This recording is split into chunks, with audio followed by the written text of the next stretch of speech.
जय हिंद। आज की इस वीडियो में बात करेंगे सौर मंडल के बारे में। सोलर फैमिली, जिस तरीके से हमारे घर में एक फैमिली होती है जिसमें मम्मी पापा, भाई बहन, बहन बहन, भाई भाई, जिस तरीके से वो होती है उसी तरीके से अंतरिक्ष में भी एक फैमिली होती है जिसे हम सोलर फैमिली या सौर मंडल कहते हैं।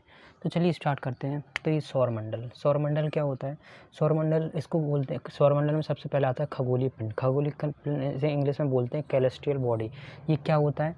जिसमें सूर्य, चंद्रमा और अन्य पिंड जो चमकते हैं दिखाई देते हैं। कुछ मतलब बहुत बड़े होते हैं और गर्म होते हैं, और ये कुछ गैसों के बने होते हैं। तो इस प्रकार के जो जितने भी पिंड होते हैं उसे खगोलीय पिंड कहते हैं। ठीक है। अब आता है नक्षत्र मंडल। नक्षत्र मंडल क्या होता है?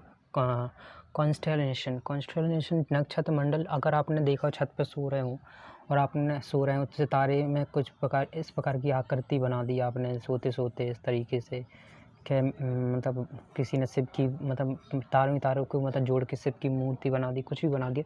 तो इस तरीके के जो मतलब समूह को मतलब एक जोड़ के जो बनाएंगे उसे नक्षत्र मंडल कहेंगे। ठीक है।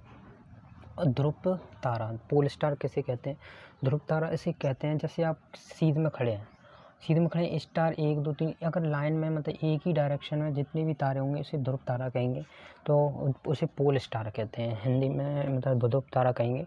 और प्लेनेट तो आपको मालूम ही होगा कि जो वह मतलब पिंड जिसका स्वयं का कोई प्रकाश नहीं होता है वो पिंड ग्रह प्लेनेट कहलाते हैं। प्लेनेट अपने दो तरीके से मतलब मूव करते हैं। एक होता है परिक्रमण, एक होता है परिभ्रमण, मतलब रेवोल्यूशन और रोटेशन। तो जो आपका सबको पता ही होगा कि जो सौरमंडल में है, जो सोलर फैमिली है, उसमें सूर्य आएगा, फिर बुध आएगा, फिर बुध के बाद शुक्र आएगा, फिर पृथ्वी आएगी, मंगल आएगा, जुपिटर आएगा, फिर शनि आएगा, फिर अरुण आएगा, वरुण आएगा, यूरेनस और नेपच्यून आएगा। ठीक है।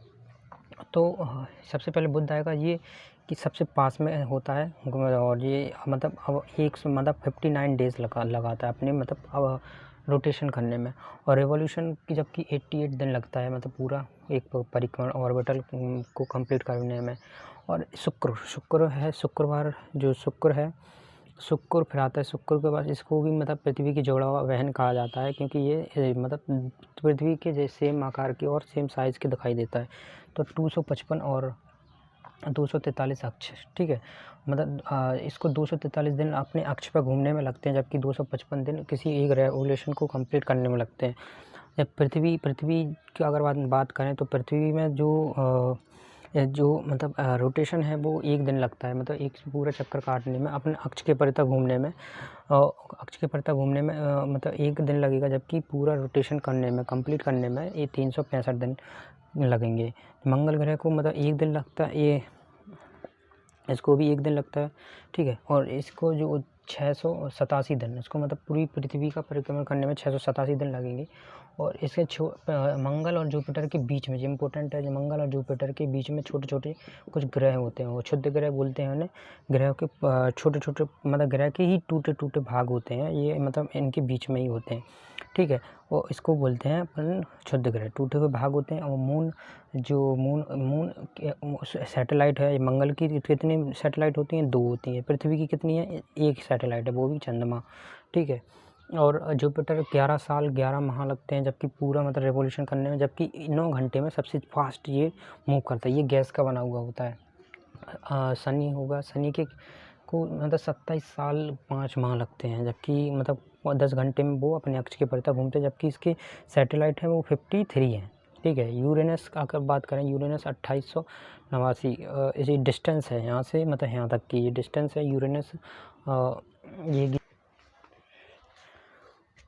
नेपच्यून की जो डिस्टेंस होती है वो यहाँ से यहाँ तक की जो 4496 मिलियन होती है, यहाँ से यहाँ तक की डिस्टेंस।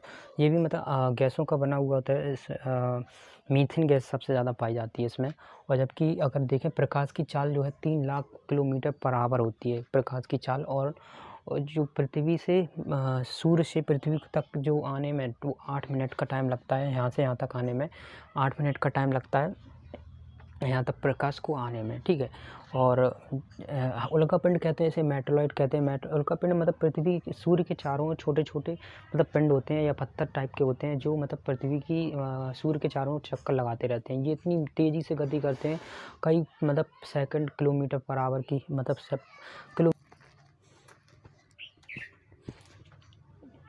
कई सेकंड किलोमीटर पर आवर के हिसाब से ये गति करते हैं। इसे टूटा हुआ तारा भी कहते हैं। जब आपने देखा हो, अगर विश मांगते हैं आप, टूटा हुआ तारा देख लेते हैं, वो उल्कापिंड ही होते हैं, मेटेरॉइड होते हैं। वो तेज़ी से मतलब आते हैं और वो घर्षण के कारण उसमें फ्रैक्शन जनरेट हो जाता है, जिससे ये मतलब आग जलने लग जाती है। तो ये टूटा हुआ तारा भी कहते हैं। और जैसे पृथ्वी की अगर हम बात करें तो 2/3 इसमें वाटर रहता है, और इसे नीला ग्रह भी कहते हैं, क्योंकि अगर हम अंतरिक्ष से देखेंगे तो यह पूरा ब्लू टाइप में दिखाई देगा।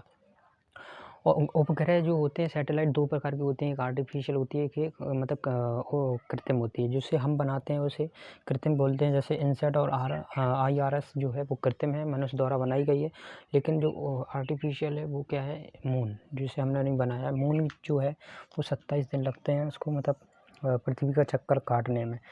और मून जो है, अगर आपने देखा होगा, इसमें थोड़े-थोड़े मतलब परछाई सी दिखती है। मतलब इसकी जो सतह है वो कुछ मतलब सरफेस सीधा नहीं है, प्लेस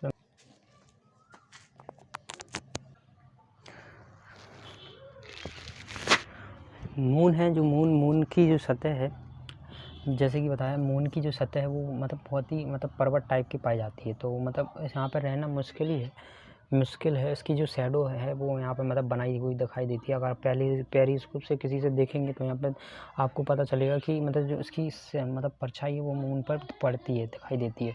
तो इस तरीके से मतलब चंद्रमा पर होती है। चंद्रमा का जो अभी चंद्रयान बन गया था 2007 में, या आई थिंक चंद्रयान बन गया था। फिर चंद्रयान 2 गया था पिछले साल, जो 19 में, मतलब 19 में गया था, जो कि फेल हो गया था। लेकिन अब 2022 में तो चंद्रयान 3 की मतलब पॉसिबिलिटी है। मतलब साउथ पोल पे मतलब इसको पानी पे खोजने की कोशिश करेंगे। तो मिलते हैं नेक्स्ट वीडियो में। जब तक के लिए जय हिंद, मिलते हैं, टेक केयर।